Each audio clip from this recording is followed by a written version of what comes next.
다 같이 묵상 기도 드리심으로 주일 예배 하나님께 드리겠습니다. 묵도하시겠습니다.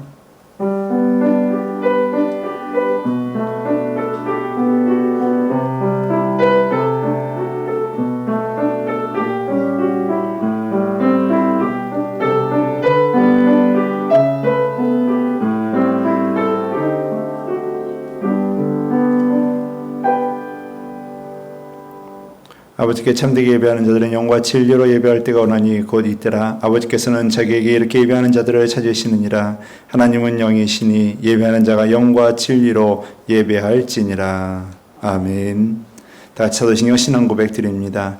전능하사 천지를 만드신 하나님 아버지를 내가 믿사오며 그 외아들 우리 주 예수 그리스도를 믿사오니 이는 성령으로 잉태하사 동정녀 마리아에게 나시고 본디오 빌라도에게 고난을 받으사 십자가에 못 박혀 죽으시고 장사한 지 사흘 만에 죽은 자 가운데에서 다시 살아나시며 하늘에 오르사 전능하신 하나님 우편에 앉아 계시다가 저리로서 산자와 죽은 자를 심판하러 오시리라. 성령을 믿사오며 거룩한 공예와 성도가 서로 통하는 것과 죄를 사하여 주시는 것과 몸이 다시 사는 것과 영원히 사는 것을 믿사옵나이다. 아멘.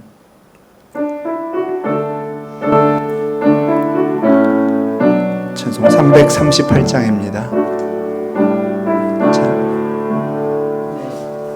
338장입니다.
다 같이 기도 드리시겠습니다.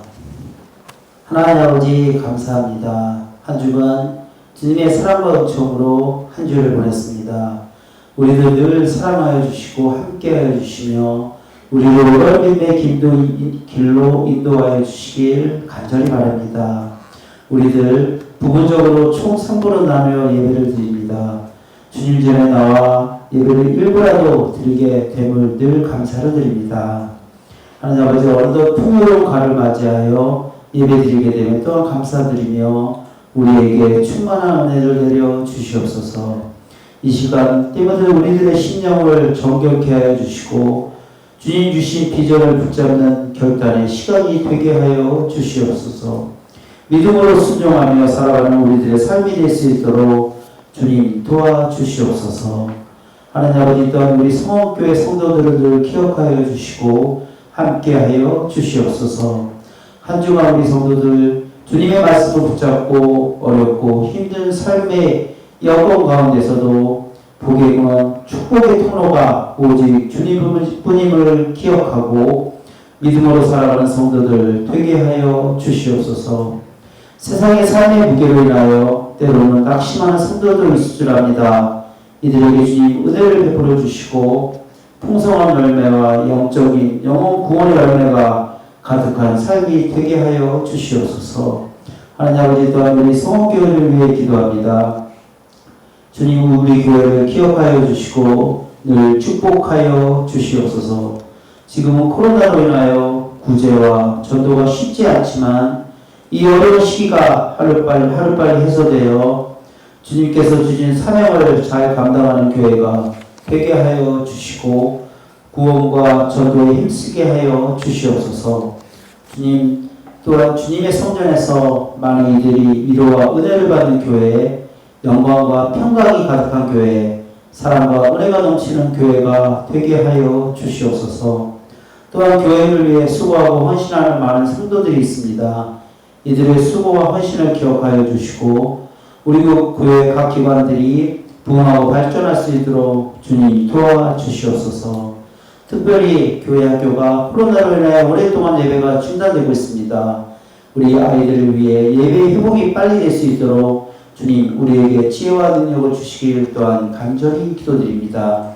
하나님 아버지 또한 담임 목사님을 위해 기도합니다. 주님의 말씀을 대언할 담임 목사님 축복하여 주시고 영역가를 강건함으로 지켜 주시옵소서. 교회를 위해 주님이 주신 사명을 위해 또한 성도들을 위해 언제나 머리 숙여 기도하시는 담임 목사님들 성령 충만하게 도와주시옵소서. 주님의 말씀을 통하여 우리들의 삶의 능력으로 나타나게 하여 주시고 주님 앞에 간절히 기도하는 많은 성도들의 기도가 말씀을 통해 이루어지게 하여 주시옵소서. 또한 목사님 관리도 주님 지켜주시고 늘 축복과 사랑으로 함께하여 주시옵소서. 우리 목사님 오직 목회에 헌신할 수 있도록 주님께서 늘 함께하여 주시옵소서.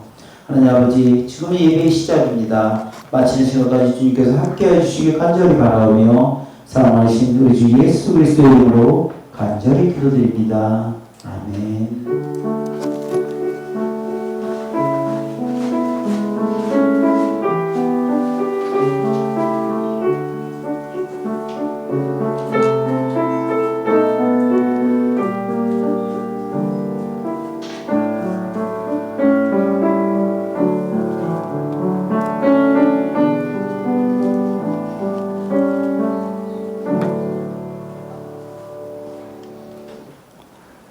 성경 말씀 보시겠습니다.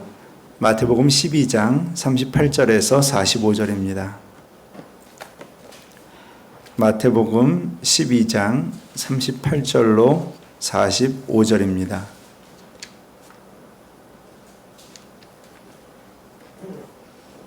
마태복음 12장 38절로 45절입니다. 읽어드립니다. 그때 서기관과 바리새인 중 몇 사람이 말하되 선생님이여 우리에게 표적 보여주시기를 원하나이다.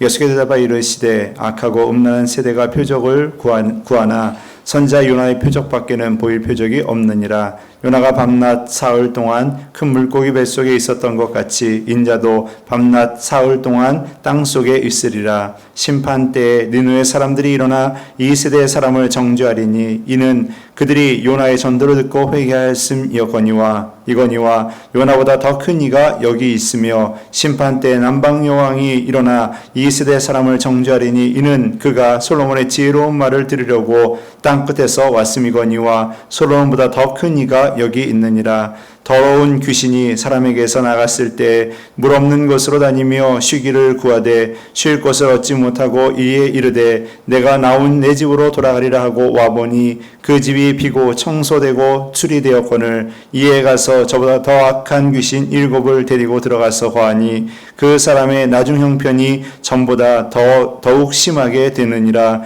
이 악한 세대가 또한 이렇게 되리라. 아멘. 네, 광고 말씀드리겠습니다. 우리가 이제 코로나 상황으로 인해서 예배를 정상적으로 드리지 못하고 있는 상황입니다. 그래서 지금 나누어서 예배를 드리고 있고요. 일부는 구역별로 한 구역씩 차례대로 돌아가면서 예배를 드리고 있고, 2부 예배는 현재 온라인으로 비대면으로 예배를 드리고 있고, 그리고 이번 주부터 오후 2시에 이 현장 예배를 못 드리고 또 온라인 예배도 드리시기 힘드신 어르신들을 위주로 해서 예배를 드리고자 합니다. 그렇다고 해서 제가 이제 어제 글을 올리면서도 고민을 참 많이 한 게 꼭 70세로 해야 되는가 60세로 해야 되는가 참 고민이 많이 됐어요. 왜냐하면 이제 숫자 때문에 자꾸 이제 이런 숫자에 민감해질 수밖에 없고, 또 그게 곧 방역수칙으로 연결이 되기 때문에 그런 부분들 때문에 참 조심스러운 부분들이 많습니다. 그래서 일단은 70세로 올려놓았는데요. 70세뿐만이 아니라 아마 60대도 50대도 이 인터넷이나 핸드폰 사용이나 이런 것들이 어색하고 때로는 또 하지 못하시는 분들이 계셔서 온라인 예배나 또 주일 예배를 드리지 못하시는 분들이 계시는 줄로 알고 있습니다. 그래서 70세 이상으로 제가 이렇게 올려놓긴 했지만요.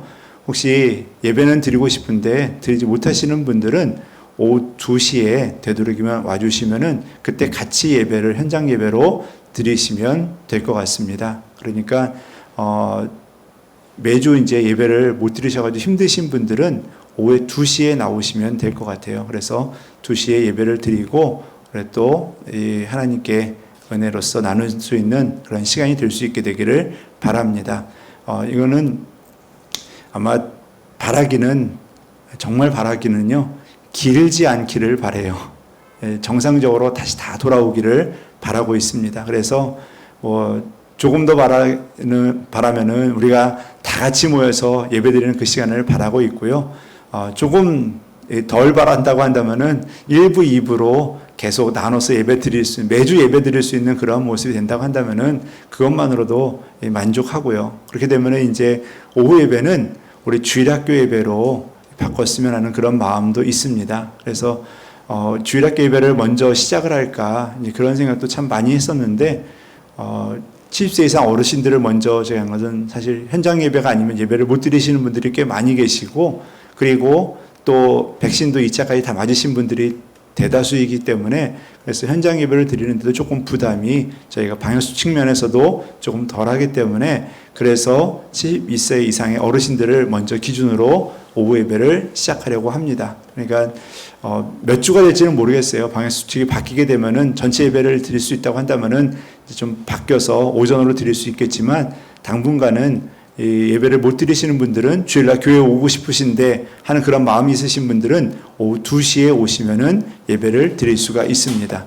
그러니까 여러분들 오전에 다른 구역 예배 드릴 때라든지 또 11시에 비대면 예배 드릴 때보다는 오후 시간을 또 많이 활용해 주시면 좋을 것 같고요. 그리고 정 안 되신다고 한다면 저에게 미리 말씀해 주셔서 또 예배 시간이나 자리를 또 조정할 수 있도록 해드리도록 하겠습니다. 여러분 신앙생활에 더 좋은 모습으로 같이 또 예배하고 신앙생활 할 수 있도록 서로 협조하고 같이 협력할 수 있게 되기를 부탁을 드리겠습니다. 그리고 수요예배와 새벽예배 참 질문이 많이 있는데요.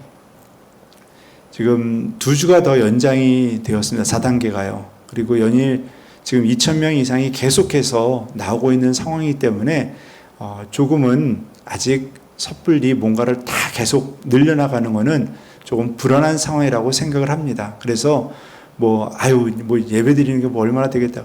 맞아요, 사실은. 뭐 예배 우리가 마스크 쓰고 1시간 드리는 거 사실 크게 영향 안 미칠 수 있어요. 우리가 와서 잠깐 예배 드리는, 여러분도 어디 가서 식사를 하셔도 뭐 1시간 더 있을 때도 있고, 또 친구들이랑 만나서 카페에 앉아 있으면 1시간 더 있을 때도 많잖아요. 우리 예배 시간 1시간에서 1시간 10분, 뭐 15분 이 정도 되는 시간이기 때문에 마스크 쓰고 앉아서 예배 드리고 딱 가면은 큰 문제는 없어요. 근데 우리가 자주 모이게 되고 이런 것들로 인해서 사회에 또 불안감을 주고 또 사람들이 또 불편해한다고 한다면은 또 그것도 하나님의 영광 가리는 일이 될 수 있고, 그래서 여러모로 고민을 했습니다. 그래서 어제도 시작을 할까 말까 하다가 일단 한 주는 더 보는 걸로 그렇게 결정을 했습니다. 그래서 한 주 정도 더 보고 숫자가 좀 더 안정적으로 돌아서고 또 가라앉는다고 한다면은 새벽 예배 또 시작을 하고, 그리고 또 좀 더 상황이 여건이 좋아진다고 한다면 수요 예배도 드릴 수 있도록 그렇게 하도록 하겠습니다. 여러분들 그때까지 기도해 주시고 항상 믿음으로 또 하나님을 의지하며 나아가는 하나님의 자녀들 되시기를 부탁을 드리겠습니다. 또 그리고 2021년도 하나님 말씀 사모하는 마음으로 말씀 열심히 읽으시고 말씀을 통해서 또 은혜 나누시고 또 하나님의 뜻이 여러분들과 여러분들 가정 가운데 충만할 수 있게 되기를 간절히 부탁을 드리겠습니다. 오늘은 마태복음 12장 38절에 45절 말씀을 가지고 악한 세대에 흔들리지 않는 믿음이라는 제목으로 함께 말씀을 나누고자 합니다. 우리가 참 매번 만나고 매번 뉴스를 듣고 매번 우리가 상황들을 접하지만요, 그 중에서 가장 많이 이 우리의 대화 속에서 나오고 이야기 속에 나오는 게 뭡니까? 코로나잖아요. 참 지금 이러한 상황이 사실은 우리에게는 혼란스러운 상황이 될 수밖에 없고요. 진짜 난리도 난리, 이런 난리가 있나라는 생각이 들 정도로 참 전 세계적으로 많이 힘든 시간들을 보내고 있습니다. 뭐 학교 수업, 교회, 모임, 뭐 이 모든 것들이 다 지금 정부에 의해서 제약되어지고 통제가 되어지고 있잖아요. 근데 그렇게 하지 않으면 또 이 숫자가 잡혀지지를 않고요. 어제도 뉴스를 보다 보니까 참 이 뭐 유흥업소 이런 데는요, 어떻게 그렇게 참 밤늦게까지 또 이렇게 불법으로 또 만들고 또 들어가서 또 이렇게 참 인간이 왜 저럴까라는 생각들이 참 많이 들어요. 서로가 조금 협조해주고 따라가주면 좋은데, 우리가 이 땅을 살아가면서 내가 하고 싶은 거 다 할 수 있는 거는 아니잖아요. 내 마음대로인데, 내 자유인데, 내 자유라고 해서 내가 기분 나쁘다고 해서 지나가는데 옆에 있는 건물 부실 수는 없잖아요. 내가 기분 나쁘다고 저기 가게 들어가가지고 다 뒤집어 놓고 나오는 거 안 되잖아요. 여러분, 내가 기분 나쁘고 내가 하고 싶다고 해서 다 하는 거, 그거는 자유가 아니라 방종이죠. 잘못된 겁니다. 그래서 그걸 지키기 위해서 어떻습니까? 법이라는 걸 만들고요. 규칙이라는 것을 만듭니다. 그래서 서로 지키는 거예요. 서로 지키는 것이 뭡니까? 서로에게 피해를 주지 않고 서로가 공존하며 살아갈 수 있는 것을 만들기 위해서 법이나 규칙들을 세우는 거예요. 여러분, 코로나가 되면서 우리는 또 다른 그런 규칙들이 생겨나잖아요. 몇 명이 모이면 안 된다. 몇 명이 모이면 된다. 제가 백신 2차를 좀 서둘러 맞게 되는 것도요, 2차까지 완료가 다 끝나고 난 사람들의 그게 이제 숫자에 자꾸만 들어가고 안 들어가고, 그리고 이 교회도, 이 목회자도 이제 앞으로 대면 예배 드릴 때도 여기다 유리막을 대고 하면은 2차 접종까지 완료하면은 마스크 벗고 설교를 해도 된다라고 뭐 되더라고요. 그러니까 뭐 여러 가지 이게 뭐 조건들이 많고 제약들이 뭐 많긴 하지만 여튼 2차 접종까지 하면은 뭔가 혜택이 있다 보니까 그런 것들 때문에, 그리고 자가격리도 면제가 된다고 그러잖아요. 그러니까 빨리 맞아야죠. 그래가지고 주사를 맞게 됐는데 이 규칙들이 생겨나잖아요. 맞는 사람에게는 뭐를 주고 또 안 주고, 그다음에 또 모일 때는 또 어떻게 모여야 되고 마스크를 써야 되고 안 써야 되고 뭐 이런 다 조건들이 생기잖아요. 근데 그거를 우리가 왜 지킵니까? 서로를 위해서 지켜주는 거예요. 공존하기 위해서, 같이 살아가기 위해서. 나 혼자 살아가면요, 무인도 가서 혼자 살면요, 마스크 벗고 살아도 돼요. 어느 분이 그러더라고요. 시골길을 지나가는데 어르신들 일하시는데 거의 한 몇백 평 되는 그 땅에서 혼자 농사 짓고 계시는데 혼자 일하고 계시는데 마스크 쓰고 계신다고. 혼자 일하는 데는 마스크 안 써도 돼요. 무인도 가서 혼자 사시면요, 마스크를 안 써도 되고 거기다 다 때려부셔도 되고요, 다 뒤집어 놔도 아무 말도 안 해요. 그런데 같이 살잖아요. 그러기 위해서 우리는 서로 지켜주기 위해서 법과 규칙들을 지키는 겁니다. 그래서 마스크 써낼 때 쓰고, 또 그리고 우리가 거리 두기를 해야 된다면 거리 두고, 모이는 거 숫자 제한되면 제한 두고. 여러분, 우리에게 서로 지켜가고 있는 거예요. 그런데 이걸 지키다 보는데 이 안에서 혼란이 생길 때가 있죠. 기준들이 서로가 각자 자기 뜻대로 생각을 하다 보면은 이 기준 따라서 서로 혼란감을 야기할 때가 있어요. 그리고 한쪽에서는 불공정하다라고 느끼는 그 순간은 또 그것들에 대해서 깨트리는 수가 생기게 되죠. 그러다 보면 어떻습니까? 거기에서 문제가 생겨나게 되면 서로에게 피해를 주게 되고, 그러다 보면 자연스럽게 어떻게 됩니까? 우리는 그 법과 규칙을 잘 지켜가야 된다. 서로 그걸 잘 지켜야지 우리가 제대로 살아갈 수 있다라는 그런 것들로 계속 만들어져 가게 됩니다. 자, 그러면은 앞서 말씀드렸듯이 누군가는 불공정하다고 생각하고 누군가가 나는 피해를 입고 있다라고 생각을 하게 된다고 한다면 그 속에서 어떻겠습니까? 서로 간에 문제가 생겨날 수 있고 또 그것을 위해서 실제로 피해를 보는 사람들도 생겨나게 될 수도 있다라는 거죠. 자, 그렇다라고 한다면은 어떻습니까? 그 사람들이 무조건 잘못된 거겠습니까? 그렇다고만 우리가 판단하고 밀어붙이기에는 때로는 너무나 많은 희생을 감수해야 될 때도 많습니다. 흔히들 자영업자 이야기들을 참 뉴스에서도 많이 하고 있는데요. 많이 힘드시죠. 그래서 정부에서도 그것을 보충하기 위해서 여러 가지 면으로 지원해 주려고 노력하는 그런 노력들도 보여주고 있는 것도 다른 것이 아니라 법을 정해서 강행하다 보니까 피해를 입는 사람들이 생겨나게 되는 거죠. 그런 사람들이 처음에도 그런 사람도 있었지만 처음에는 이겨낼 수 있지. 그런데 가만히 있다 보니까 피해가 너무 커지죠. 그러면 그 사람들이 가만히 있는 것을 끝납니까? 아니잖아요. 우리가 이렇게 힘들다라는 것을 호소하게 되죠. 이야기하게 되죠. 그 속에 서로 때로는 부딪힐 때도 있고 또 때로는 그 속에서 불미스러운 일도 일어날 때도 있겠죠. 그런데 그러한 과정을 통해서 때로는 그들이 얻어야 될 것도 얻을 때가 있습니다. 때로는 그러한 피해에 대해서 사람들이 알아주고 보상이 되거나 혹은 그에 대해서 또한 인정을 받게 되는 일들이 벌어지게 된다는 거죠. 자, 그렇다라고 한다면은 여러분 우리 교회로 한번 생각을 해보세요.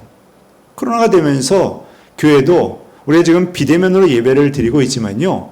뭐 어떤 교회는 다 드린대, 어떤 교회는 괜찮대. 또 어떤 교회는 어느 목사님 또 이야기했는데 저 교회는 성도들이 엄청 많이 나와요.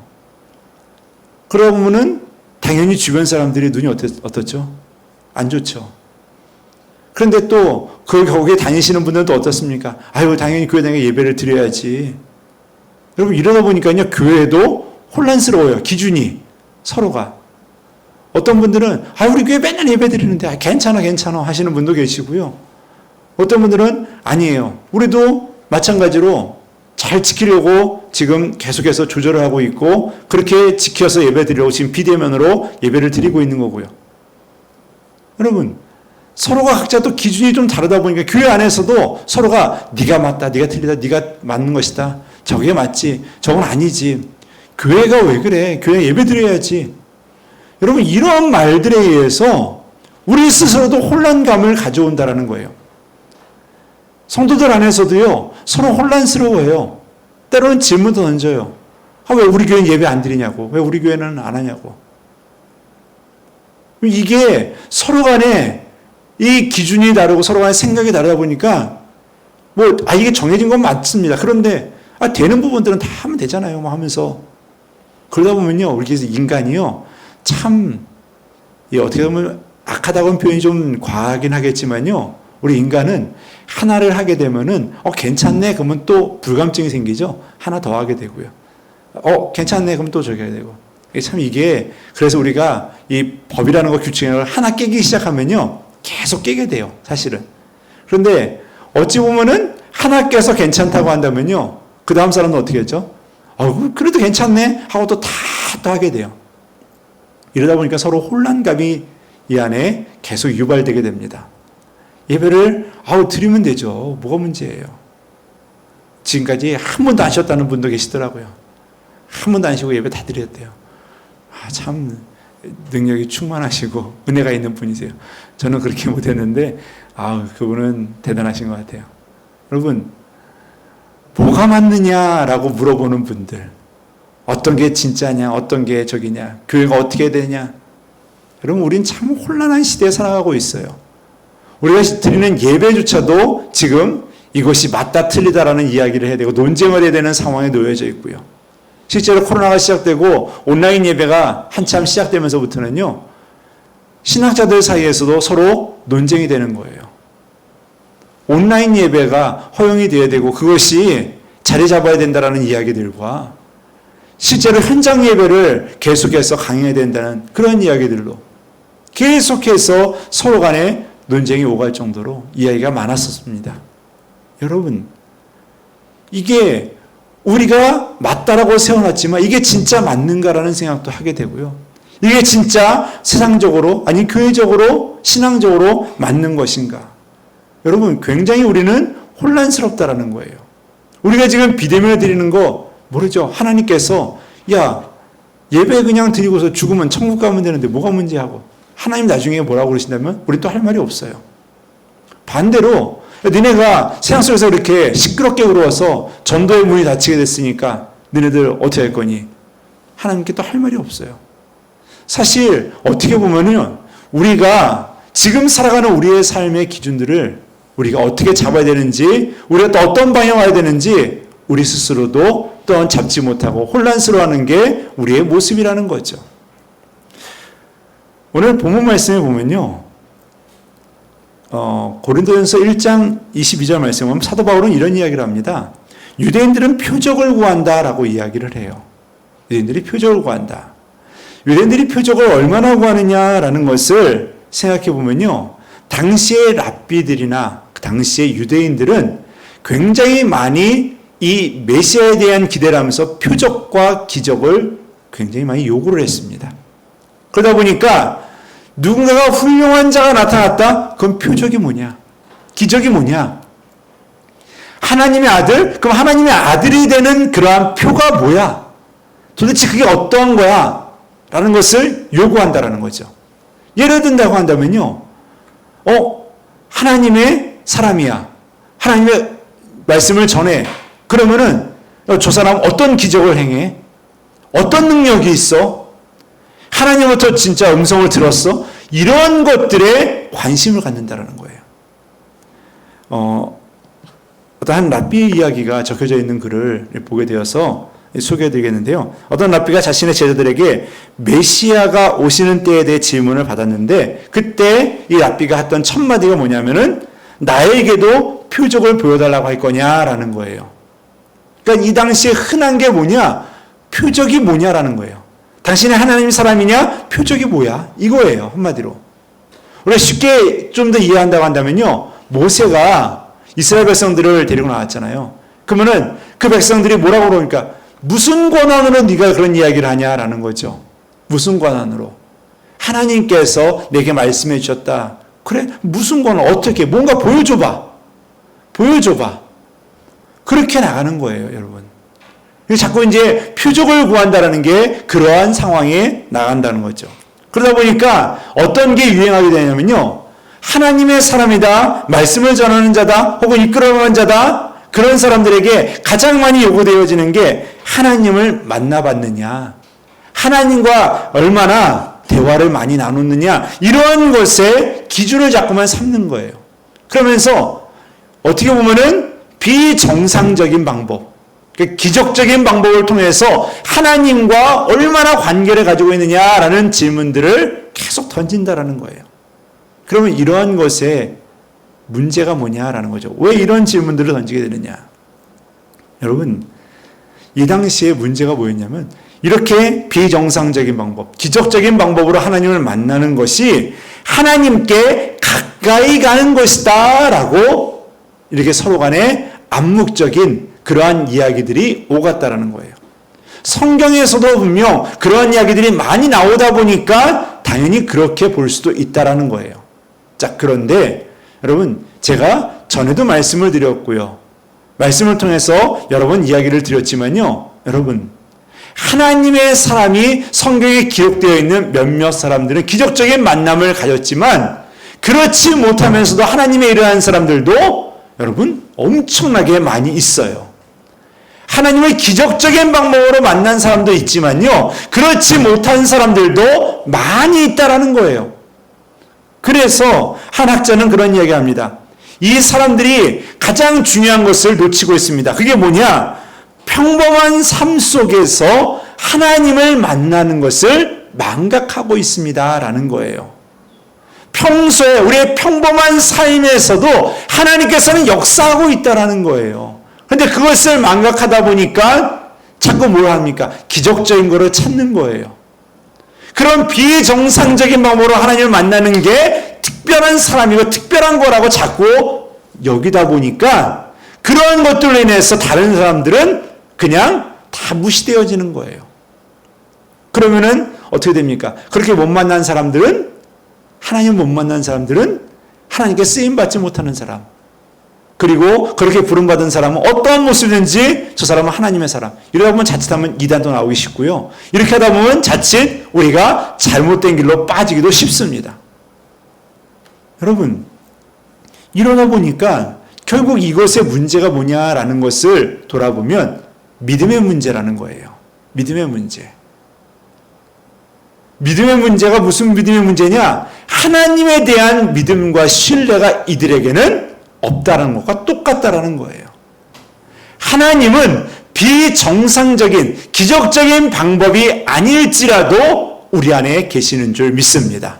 지금도 여러분들의 가정에 계시고 이 교회도 계시고 지금도 우리의 모든 삶에서 역사하는 분이 하나님인 줄 믿습니다. 그 하나님을 인식하고 믿고 있다고 한다면은 절대 이런 거 쓸데없는 질문에 빠져 있지가 않죠. 기적적으로 내게 말씀하지 않으셔도요, 하나님은 내 아버지인 줄 믿습니다. 그걸 믿으면 뭐가 문제가 있어요? 그걸 따라가면 뭐가 문제겠어요? 기적이 필요해요? 왜 필요합니까? 안 필요하죠. 하나님이 내 옆에 계시니까 그 자체가 기적인데요. 그 자체가 내가 살아가고 있는 게 기적인데요. 전에 지난번에도 말씀드렸던 것 같은데 어느 목사님이 만났는데 지금도 이 수도권 확진자가 1000명이 넘죠. 그 당시 이제 서울의 확진자가 800명이 넘었던 때였었는데 만나는데 목사님이 만나자마자 첫 마디가 아유 목사님 800명 안에 안 들어가서 만날 수 있어서 참 반갑습니다 라고 이야기를 해요. 그 800명 안에 환자 안에 안 들어간 것도 우리 은혜로 살아가는 거잖아요. 지금 우리가 거기 안 들어갔기 때문에 가정에서 지금 여러분들 정상적인 삶을 살고 있잖아요. 여러분 오늘 우리가 아파서 병원에 입원해 있지 않고 있다고 한다면 그것도 또 감사한 일이에요. 하나님께서 우리 가운데, 우리 삶 가운데 역사하고 있다는 거예요. 하루에 수많은 사고, 사건들, 그 가운데 우리가 안 들어갔다는 것도 우리에게는 하나님께서 주신 우리의 삶의 기적이라는 거예요. 그런데 우리는 평소의 삶에서의 하나님을 망각하고 살아가. 그러다 보니까 자연스럽게 무엇에 우리는 현혹되기 쉽습니까? 기적적인 방법, 놀라운 역사, 이런 것에 자꾸 현혹되기 쉽다라는 거예요. 자, 결국은 믿음의 문제예요. 자, 그러면 예수님께서 이 부분을 어떻게 지적해 주셨나요? 39절 말씀을 보시면요. 예수가 대답하여 이르시되 악하고 음란한 세대가 표적을 구한다라고 이야기를 해요. 악하고 음란한 세대. 악하고 음란한 세대에 대해서 이야기하는데요. 음란한 세대가 뭐냐? 우리 인간적인 음란 그걸 이야기하는 게 아니잖아요. 뭡니까? 영적으로. 이거는 배교자라는 의미 쪽에 더 가깝다라고 이야기를 합니다. 그러면은 영적으로 하나님을 외면한 상태다라는 거예요. 하나님과 지금 관계는 깨어져 있다라는 것을 이야기하는 거거든요. 그럼 뭐가 문제입니까? 이들은 지금 믿음의 문제에 지금 큰 손상을 입은 상태예요. 믿음이 깨어져 있는 상태라는 거예요. 지금 그들은 하나님과의 관계가 깨어져 있는 상태인데, 그런데 지금 겉모습은 어떻죠? 정상적이에요. 너무 정상적이에요. 오늘 이 질문을 던진 사람들이 누굽니까? 38절에 서기관과 바리새인 중 몇 사람이 이야기하고 있죠. 이 사람들 누구예요? 다 하나님을 믿는 사람들이잖아요. 하나님을 믿는 사람들이 어떤 문제에 지금 당하고 있느냐? 하나님의 관계가 다 깨어졌다라는 거예요. 여러분, 오늘 이러한 것에 예수님의 답이 무엇입니까? 예수님의 답은요, 두 사람을 성경의 인물을 지금 꼽고 있죠. 요나와 솔로몬이에요. 요나와 솔로몬을 이야기하면서요, 참 재미있는 이야기를 하시죠. 니누에가 그 사람들 말 듣고 변화되었어. 그 사람들이 회개했기 때문에 그 사람들이 나중에 너희들을 정죄하리라 라고 이야기를 합니다. 굉장히 이거는요, 어찌 보면은 이들의 자존심을 건드리는 것 중에 하나예요. 저 이방인들이 회개한 것을 가지고 그들이 우리를 심판한다고, 그들이 정죄한다고, 얼마나 자존심이 상하는 겁니까? 자, 그리고 그 다음에 나오는 솔로몬, 남방의 여인, 이 사람도 이방이잖아요. 스바야 왕인데 와가지고 솔로몬의 이야기를 듣고자 거기까지 왔다고 이야기를 해요. 그 사람이 정죄한다라고 이야기를 하잖아요. 여러분, 이 두 무리들, 니느웨와 이 스바야 왕, 남방의 여왕, 두 사람이 너희들을 정죄한다라는 거예요. 예수님이 어찌 보면요, 그들의 이 생각을, 그들의 모든 자존심들을 지금 건드리고 있는 거예요. 긁고 있는 거예요. 그러면서 요나와 솔로몬이 있는데 예수님이 뭐라고 하니까 내가 그들보다 크다라고 이야기를 해요. 오늘 본문 말씀은 42절 하반절에 보면요, 솔로몬보다 크다, 더 큰 이가 여기 있느니라 라고 이야기합니다. 41절 하반절에도요, 요나보다 더 큰 이가 여기 있다 라고 이야기를 합니다. 결국 뭡니까? 여러분, 예수님께서 말하는 답은 바로 예수님이다라는 거예요. 예수님 자체가 표적이라는 거예요. 예수님 자체가 기적이라는 거예요. 여러분, 예수님이 누굽니까? 하나님의 아들이십니다. 하나님의 아들이 이 땅에 오신 그것이 바로 기적인 거죠. 그것이 바로 표적인 거죠. 그보다 더 큰 것이 뭐가 필요하냐는 거죠. 그런데 그 예수님의 모습이 이들의 눈에는 안 차는 거예요. 그 자꾸 뭘 바라는 겁니까? 내 눈을 만족시키고 내 마음을 만족시킬 만한 것을 자꾸 요구하는 거예요. 그게 바로 표적인 거예요. 야, 뭔가 기적적인 거 뭔가 보여줘봐. 뭔가 기적적인 거 좀 한번 해봐. 뭐 쉽게 이야기하면요, 본인이 몸이 붕 떠가지고 뭐 이동을 한다든지 구름 타고 다니는지 뭔가 이렇게 좀 메시아적인 표적들을 좀 보여줘봐라는 그런 요구들을 계속 하는 거죠. 하나님의 아들다운 모습을 보여달라고. 여러분, 오늘 본문에서 예수님께서는 예수님 자신이 바로 표적이다라고 알려주십니다. 자, 그리고 나서 그 뒤에 한 가지 또 이야기를 해주시죠. 그들에 대한 경고의 말씀이기도 합니다. 43절 말씀부터 더러운 귀신이 나갔습니다. 그래서 알아야 될 거는요, 귀신이 소멸된 게 아니에요. 잠시 나간 거예요. 잠시 나간 겁니다. 쉽게 얘기하면요, 잠시 이동한 거예요. 잠깐 이사 간 건데요, 이사 갔다가 살만하지가 않으니까, 갈 데가 없으니까 다시 와보니까 어떻게 된 거예요? 비어 있어요. 아주 깨끗하게 잘 되어 있습니다.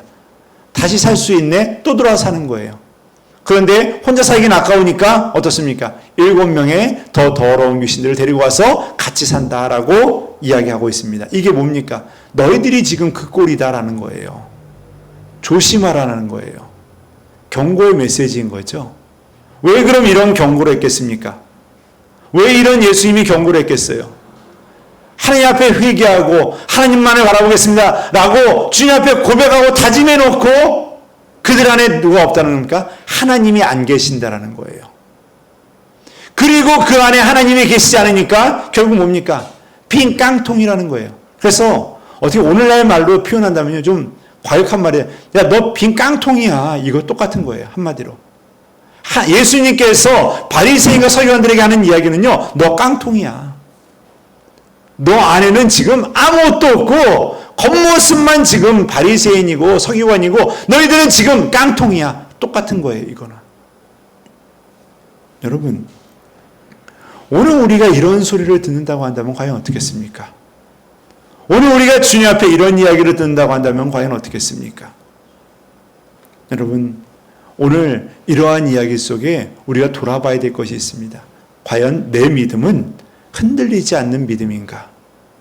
이러한 혼란스러운 시대 속에 살아가는 우리들의 모습, 우리들의 신앙이 이러한 상황 속에서 끝까지 버티고 이길 수 있는 믿음과 신앙인가라는 거죠. 오늘 이 말씀을 보면서 첫 번째로 돌아보게 되는 건요, 여러분, 세상은 악하고 음란한 세대예요. 그 세상 속에 우리가 살아가고 있습니다.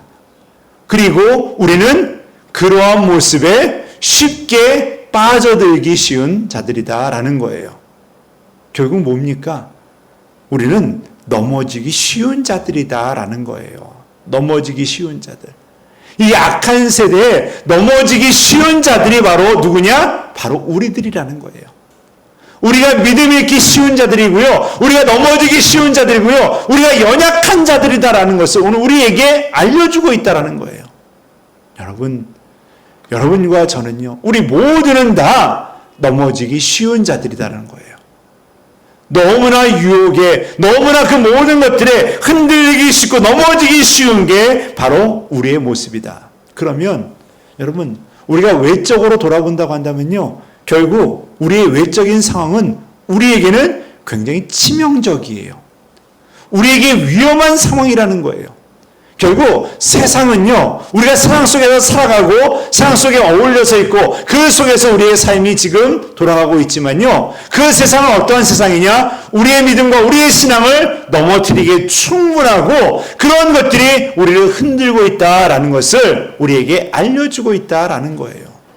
여러분, 세상에 살아가고 있죠.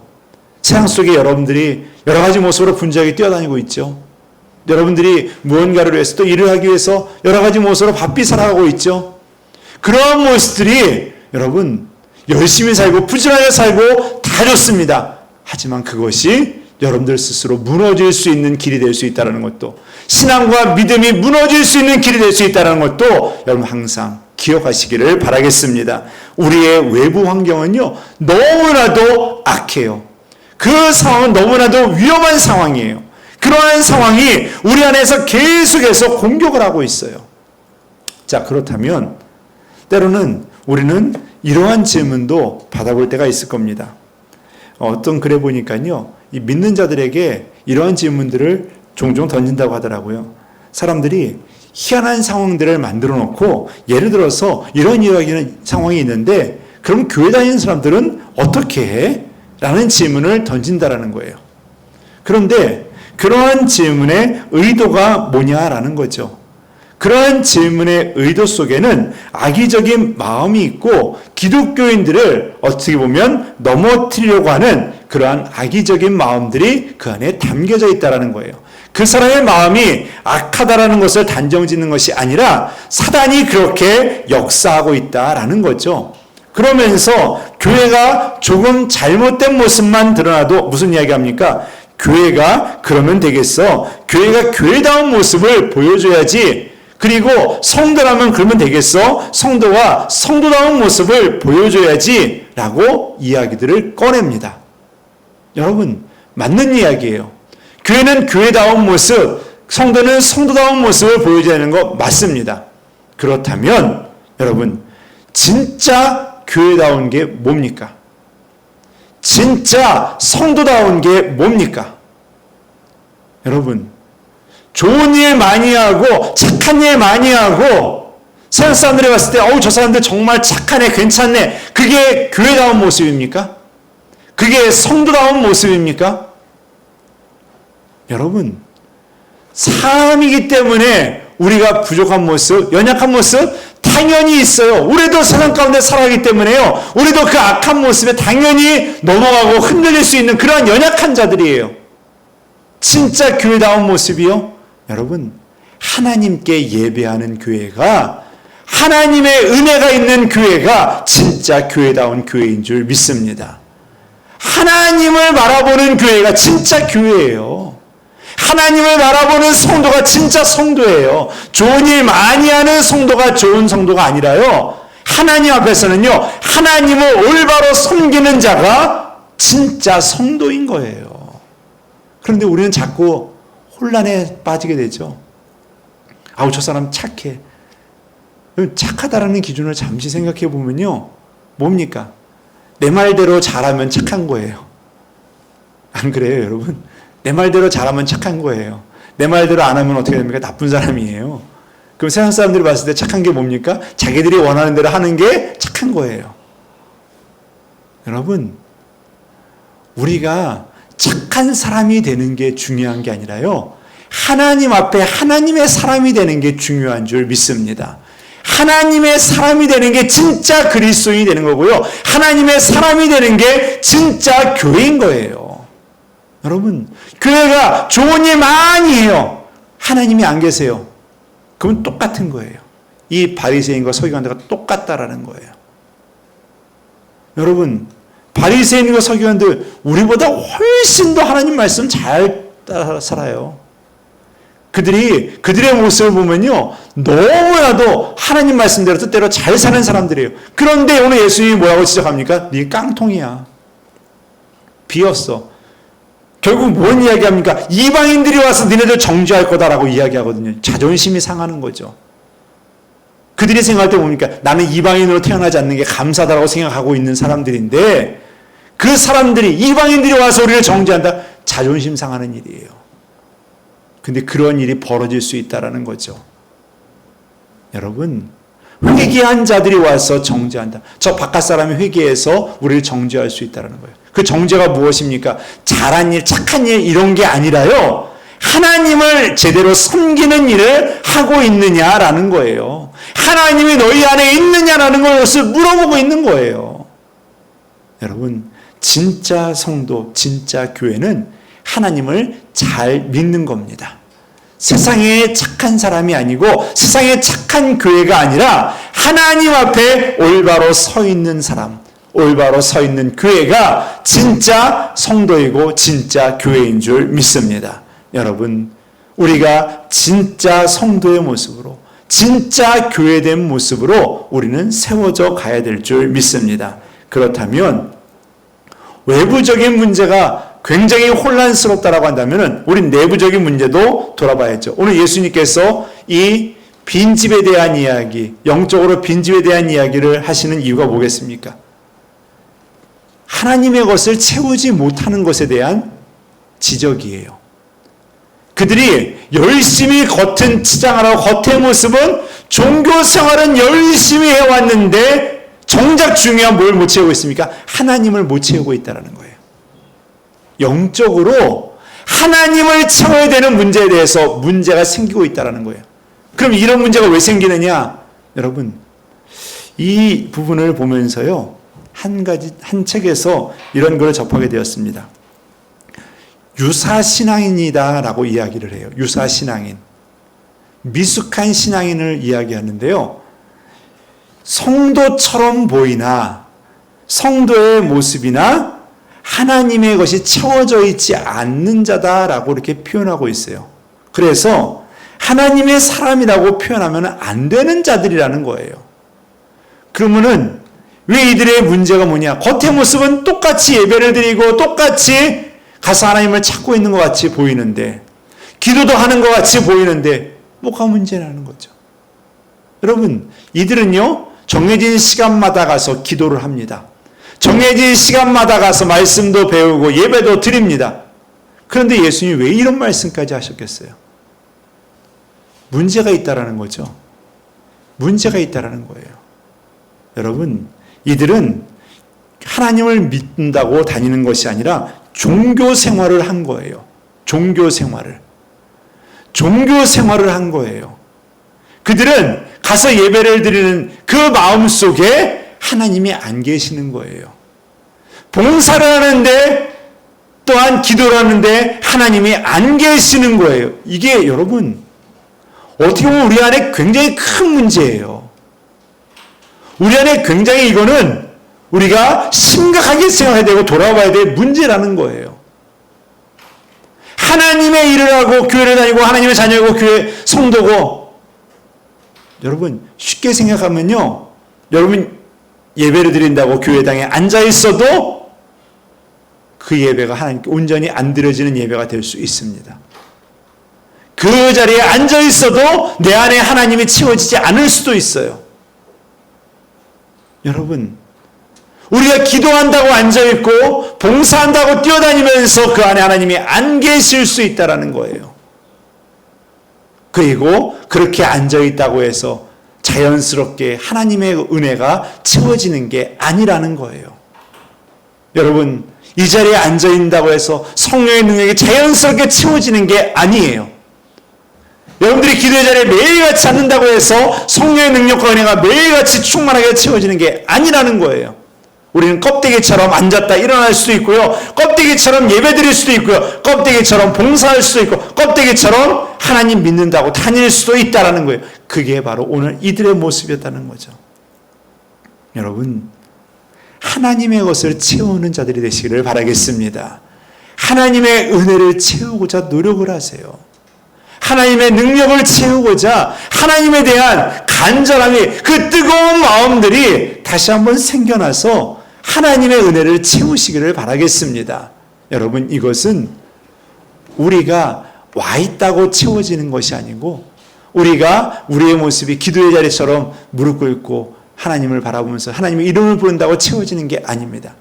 하나님 앞에 진실된 마음으로 나아가시고 진실된 마음으로 하나님을 찾으시기를 바라겠습니다. 그래야지만이 마음 문 안에 하나씩 열리고 그 안에 채워져 가게 되는 줄 믿습니다. 자, 그러면 이제 말씀을 정리하면서 한 가지를 더 돌아보게 되었습니다. 이 흔들리지 않는 믿음을 가지고서 우리가 정말 바리새인과 서기관들처럼 깡통 신앙인이 아니라 그 안이 꽉 차 있는 진짜 신앙인, 진짜 성도, 진짜 교회가 되려고 한다면 과연 우리에게 뭐가 필요한가라는 거죠. 여러분, 우리는 우리 안에 무언가 제대로 된 걸 채워가야 되고, 무언가 필요한 것이 그 안에 온전히 쌓여져 가는 것을 우리는 노력과 또 열정으로 채워가야 되겠죠. 한 가지 이야기를 드리면서 이 이야기를 좀 함께 풀어가고자 하는데요. 이 한 책에 이러한 이야기가 나옵니다. 이분이 자신의 인생을 돌아보니까요, 10대에는 도시에서 살면서 시골 출신이라는 그러한 한계를 벗어나기 위해서 열심히 살았다고 이야기를 합니다. 그리고 20대에는 인류대학에 가지 못한 열등감으로 치열하게 분투하며 싸웠다라는 거예요. 그렇게 세월을 보내다 보니까 어느덧 자신은 박사학위를 받았고 어느덧 교수가 되어 있다는 거예요. 학적인 결과들도 봐도 저서나 논문들이 다른 교수들에 대해서 뒤처지지 않을 정도로 넉넉할 정도까지 이르렀다는 거예요. 결국 자신이 그동안 노력하면서 수많은 그러한 결핍들을 채우기 위해서 다니다 보니까 어느덧 그런 것들이 하나둘씩 채워져가 있었다라는 거죠. 그런데 어느 날 건강의 문제가 생겨났다는 겁니다. 건강에 문제가 생기면서 단순히 몸만 안 좋은 것이 아니라 내 영혼까지 다 어두움 가운데 깔리게 되고 삶에는 권태감이 찾아오기 시작했다는 겁니다. 그러면서 그 전에 이전에는 이 정도는 어느 정도 됐구나 했던 그 마음속에 갑자기 또 결핍되는 인식들이 계속해서 생겨나더라는 겁니다. 그러면서 이분이 보통 이러한 때 많은 사람들은 탈선이나 이탈을, 때로는 중독이나 외도 등을 택하게 되는데, 감사하게도 자신은 그러한 모습들을 하나하나 처음부터 다시 점검해보는 시간을 가졌다라고 하더라고요. 그래서 처음부터 하나하나 체크를 해보는데 문제점들이 발견되기 시작하더라는 겁니다. 내가 노력해서 열심히 부지런히 달려와서 시골 출신이고 의료대 출신이 아니라는 것들을 다 커버하면서 열심히 달려와서 채우고 살아갔는데, 문제는 하나님과의 관계 속에서는 하나도 채워진 게 없다라는 거예요. 하나님과의 관계 속에서는 하나도 채워진 게 없고 그냥 빈통이다라는 거예요. 그러다 보니까 문제가 생겨서 흔들리다 보니까 단순히 그 문제로 흔들리는 것이 끝나는 것이 아니라 자신의 인생이 다 흔들려 버리는 거예요. 단순하게 그냥 한순간의 문제만으로 끝나는 것이 아니라 인생 자체가 다 흔들려 버리는 거예요. 건강 문제 하나만 탁 건드렸는데 전체 문제가 다 흔들려 버리는 거예요. 여러분, 이분이 그런 이야기를 합니다. 영국의 시인 프란시스 톰슨이 쓴 하늘의 사냥개라는 시 한 구절을 말했듯이, 저는 하나님께 만족하지 못하니 다른 모든 것에도 만족하지 못했습니다. 분주하게 신앙생활을 했지만 하나님과의 깊은 사귐을 추구하지는 않았기에 하나님과의 저의 관계는 지극히 형식적이고 피상적이었습니다. 라고 고백을 하는 거예요. 이분이 신앙생활을 안 했던 게 아니었던 거예요. 교회도 다녔다라는 거예요. 그런데 문제를 딱 만나는 순간에 자신의 영혼이고 뭐고 다 깨어지다라는 거예요. 다 무너지다라는 거예요. 건강하면 안 좋으니까 다 무너지고 깨지다라는 거예요. 여러분, 심지어 믿음까지도 흔들리게 되는 상황이 벌어지게 되는 이런 문제가 왜 생깁니까? 결국 그의 믿음이, 그의 신앙의 상태가 채워지지 않았다라는 거예요. 여러분, 가득 채워져 있는, 음료수가 가득 채워져 있는 깡통은 발로 차도 멀리 나가지도 않습니다. 가벼운 깡통은 발로 차면 어떻습니까? 안에 텅 빈 깡통은 차면 뻥 날아가요. 여러분, 가득 채워져 있으면은 흔들리지가 않는다라는 거예요. 가득 채워져 있으면은 견고하게 그 자리에 서 있을 수가 있다라는 거예요. 비어 있으면 걷어차면 날아가 버려요. 비어 있으면 조금만 바람이 불어도 따가닥따가닥 거리면서 움직이기 시작한다라는 거예요. 그런데 거기에 가득 차 있으면요, 바람이 불어도 안 움직이고 그 자리에 있을 수 있다라는 거예요. 우리 사람이 힘으로 걷어차야지 조금 움직일 정도로, 그 정도로 가득 차 있으면은 견고하다라는 거예요. 여러분, 우리의 믿음의 상태가 지금 어떠하냐라는 거죠. 흔들리지 않는 믿음으로 우리가 견고하게 쌓여져 있는가? 그 안에 하나님의 능력과 은혜가 가득 채워져 있는가? 아니면 빈 깡통이 되어져 있는가라는 거죠. 이 글을 보면서 한 가지를 생각해 보게 되었습니다. 이분의 문제점이 뭐고 우리의 문제점이 무언가라는 거죠. 여러분, 한 가지 질문을 던져보겠습니다. 하나님 한 분만으로 만족을 하고 있습니까? 이분이 그 문제 속에서 발견한 것은 하나님 한 분으로 만족하지 못하고 있기 때문에 다른 모든 것들이 만족스럽지 못하다는 거예요. 하나님 한 분만으로 만족하면 그 다른 것들이 채워지는데, 하나님을 한 분만으로 내 모든 것이 감사하기 시작하면 내 인생은 채워지는데, 하나님 한 분만으로 만족하지 못하다 보니까 자꾸 세상의 욕심들로 채워져 가고 세상의 것들로 채워져 가고, 그 애가 하나님의 은혜로 하나님으로 채워지고 하나님 한 분만으로 만족하면 다른 것은 문제가 되지 않는데, 우리는 어떻습니까? 우리의 성도들, 우리 목회자들 모두가 다 어떻습니까? 하나님 한 분만으로 만족하는 것이 아니라 그게 만족이 안 되고 다른 것을 자꾸만 찾아 나서다 보니까 자꾸 세상의 기준들이 우리 안에 들어와서 혼란스럽게 만드는 거예요. 저마다 각자 자기 기준 가지고서 이런 말 저런 말들로 교회가 혼란스럽고 성도가 혼란스러운 상황에 처하게 된다는 거예요. 그런 일이 많아지면 어떤 일이 벌어집니까? 깡통이 많으면 그 교회가 어떻게 됩니까? 깡통이 많은 교회가 되면 그 교회는 넘어진다는 거예요. 쓰러진다는 거예요. 여러분, 저는 하나님 한 분만으로 만족하는 우리 성원교회 성도들이 될 수 있게 되기를 바랍니다. 하나님 한 분만으로 여러분들의 마음이 평안하고 하나님 한 분만으로 여러분들의 마음에 기쁨이 생기고 하나님 한 분만으로 우리가 인생의 행복을 얻는 그러한 인생의 은혜가, 그러한 삶의, 그러한 신앙의 은혜가 우리 성원교회 모든 성도들에게 있기를 간절히 바라겠습니다. 여러분, 하나님 한 분으로 오늘 여러분들의 심령과 여러분들의 가정이 그 하나님의 은혜로 넉넉히 채워지기를 간절히 바라겠습니다. 하나님 한 분만으로 만족하십니까?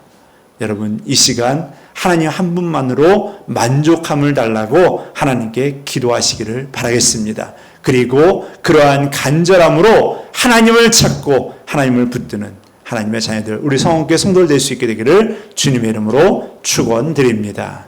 우리 같이 찬양 드리시겠는데요. 사랑하는 나의 아버지, 우리 같이 찬양 드리시고 우리 잠시 기도하는 시간 갖습니다.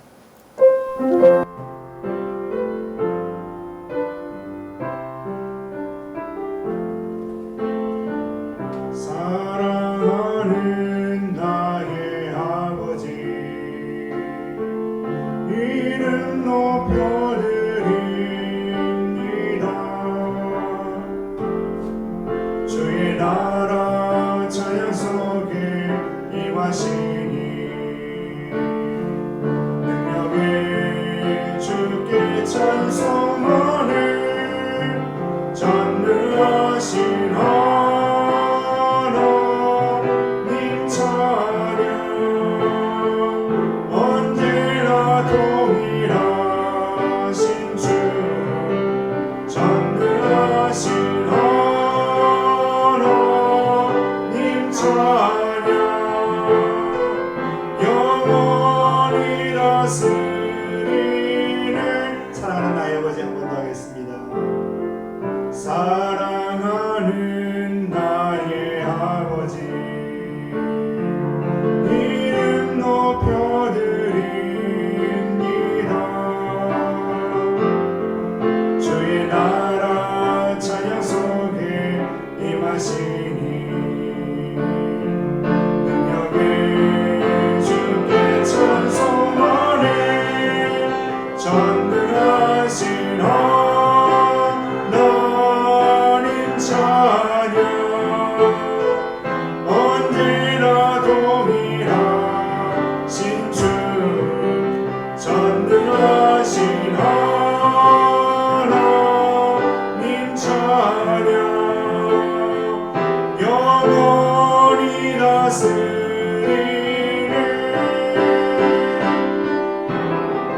나 주의 이름 높이리. 나 주의 이름 높이리. 하늘 높이 올린 깃발처럼 주의 이름 높이리. 전능하신 하나님 찬양, 언제나 동일하신 주. 전능하신 하나님 찬양, 영원히 다스리네.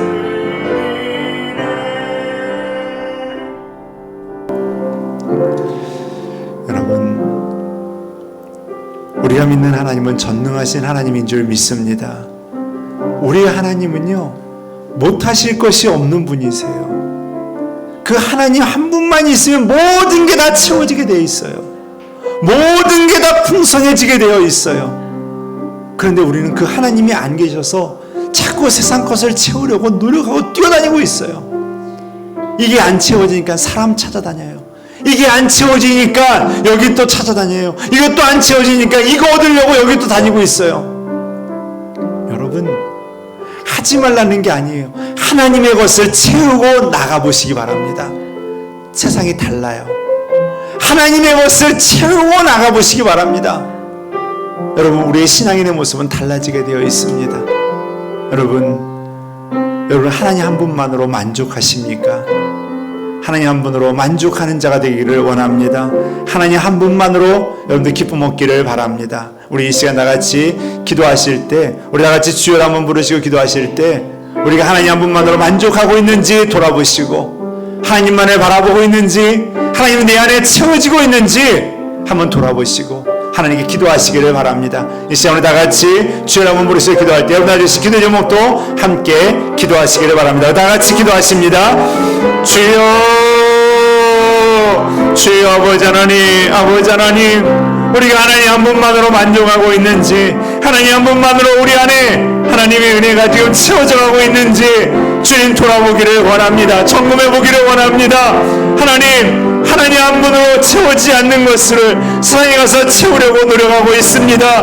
하나님 이것저것으로 채우려고 합니다. 사람으로 채우려고 합니다. 돈으로 채우려고 합니다. 주님 아버지 하나님, 내 노력과 내 열정으로 채우려고 합니다. 주님, 우리의 연약함과 부족함, 아버지 우리의 죄됨을 용서하여 주옵소서. 이 시간 기도합니다. 하나님의 은혜가 채워지기를 원합니다. 하나님이 내 안에 채워지기를 원합니다. 성령이 채워지기를 원합니다. 주여 아버지 하나님, 하나님을 찾고 하나님을 의지합니다. 하나님을 바라봅니다. 하나님 이 시간 우리 성원교회 성도들, 우리 성원교회 하나님이 채워지게 하여 주시고, 하나님이 가득 채워진 아버지 하나님의 자녀들, 우리 교회가 되게 하여 주옵소서. 주님 아버지 하나님, 주님께서 우리 모두를 붙들어 주시고, 저희들의 아픔과 상처, 저희들의 아버지 하나님 모든 기도의 제목들 주님께서 들어주셔서 주님 응답하여 주셔서 하나하나 이루어 주옵소서. 주님 아버지 하나님,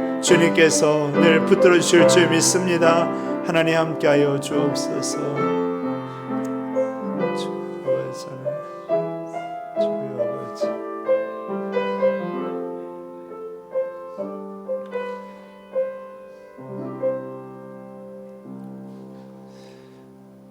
사랑의 하나님, 하나님은 전능하신 하나님이신 줄 믿습니다.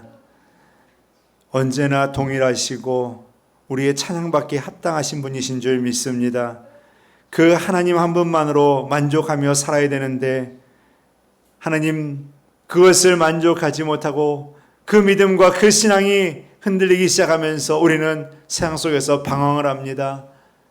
그것을 채우려고 사람을 찾아다니고, 그것을 채우려고 사람을 만나고, 그것을 채우려고 돈을 쫓아다니고, 그것을 채우려고 세상에서 내 열정과 내 욕심으로 부지런히 뛰어다니고 있습니다. 하나님을 먼저 채우는 자가 되게 하여 주옵소서. 하나님의 것을 우리 안에 먼저 충만히 채우고, 하나님께 주시는 만족과 기쁨과 소망의 은혜를 가지고 세상에 나아가게 하여 주옵소서. 주님, 우리 성원교회가 하나님의 일을 하는, 하나님이 계시는 교회가 되기를 원합니다. 주님, 세상 사람들이 좋아하는 것이 아니라 하나님이 기뻐하시고 하나님이 좋아하시는 교회가 되기를 원합니다. 하나님, 이 교회를 붙들어 주시고 주님 사용하여 주옵소서. 주님, 이 시간 기도합니다. 우리 성원교회 성도들 코로나로 인하여서 여러 가지 모습으로 힘들고 또 혼란스러운 시간을 살아가고 있습니다. 주님, 저희들을 붙들어 주옵소서. 믿음 흔들리지 않게 하여 주시고, 하나님 어떤 환란이 온다 할지라도 견고한 믿음, 하나님께서 충만히 채워져 있는 견고한 믿음을 가지고 이 땅을 이기게 하여 주시고, 이 땅 속에서 하나님의 뜻을 이루어가는 하나님의 자녀들 되게 하여 주옵소서. 주님, 또 기도합니다. 하나님, 여러 가지 모습으로 우리가 대면 예배를 드리지 못하지만 또 여러 가지 모습으로 하나님께 정성껏 예물을 드립니다. 하나님, 그 예물들을 받아 주옵소서. 하나님께서 그 귀한 예물을 통하여서 하나님 나라를 확장시켜 주시고, 하나님 또 믿지 않는 영혼들이 주님께 돌아올 수 있는 곳에 쓰여지게 하여 주시며, 하나님 또 드린 손길들 기억하여 주셔서 저희들의 가정과 저희들의 생업, 저희들의 모든 계획들이 주님의 은혜 안에서 하나하나 믿음 안에 이루어져 가게 하여 주옵소서. 하나님, 이 시간도 간구합니다. 하나님, 우리가 아직 코로나로 인해서 정상적으로 예배를 드리지 못합니다. 속히 회복되기를 원합니다. 우리가 속히 회복되어져 함께 모여 예배하고 함께 교제할 수 있는 시간이 다가오기를 원하오니 주님 은혜 베풀어 주시고 이 모든 문제를 주님의 손으로 해결하여 주옵소서. 주님, 또 우리가 다시 만날 때까지 함께하여 주시고 저희들의 가정마다 또 저희들의 생업과 일터마다 한 주간도 하나님께서 불과 같은 눈동자로 지켜주시고 보호하여 주실 줄 믿사오며 주 예수 그리스도의 이름으로 감사 기도드리옵나이다. 아멘.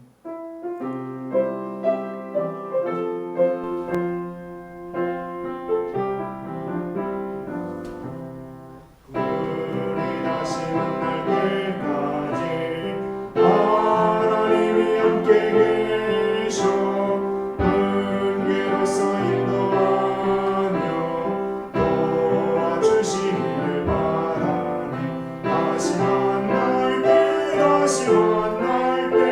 예수 앞에 만날 때 다시 만날 때 그때까지 계신 바라네. 우리 다시 만날 때까지 하나님이 함께 계셔 간 때마다 보호하며 양식 주시길 바라네. 다시 만날 때 예수 앞에 만날 때 다시 만날 때 그때까지 계신 바라네. 우리 다시 만날 때까지 하나님이 함께 계셔 위태한 힘을 하고 부어주시길 바라네. 다시 만날 때 예수 앞에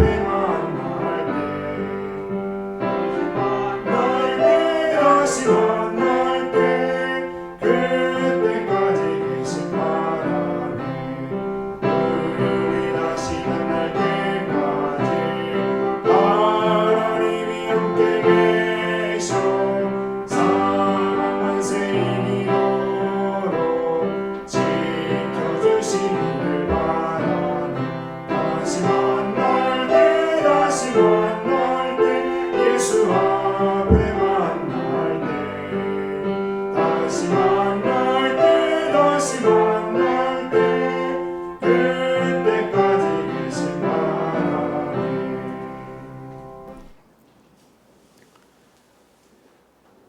지금은 우리 구주 예수 그리스도의 은혜와 아버지 하나님의 그 놀라우신 사랑과 성령 하나님의 내주하시고 교통하신 은혜가 이 시간 주님 한 분만으로 만족해하며 주님을 통하여서 전전능하신 그 하나님을 통하여서 모든 것이 이루어질 수 있다는 믿음을 가지고 주님만을 바라보고 이 시간 주님만을 의지하고 하나님께 영광 돌리고 하나님께 모든 것을 내어 맡기고자 기도하고 간구하는 하나님의 자녀들 머리 위에 저희들의 가정과 직장과 사업장과 자녀들과 자녀들 가는 장래의 길 위에 하나님께서 세우시고 이끌어가시는 성원교회와 이 땅에 세우신 주님의 교회들 위해 이 땅 대한민국과 케냐와 나라 쿠노와 그 위에 세워진 교회와 선교사님들 위해 지금부터 영원토록 함께 하시옵기를 간절히 축원하옵나이다.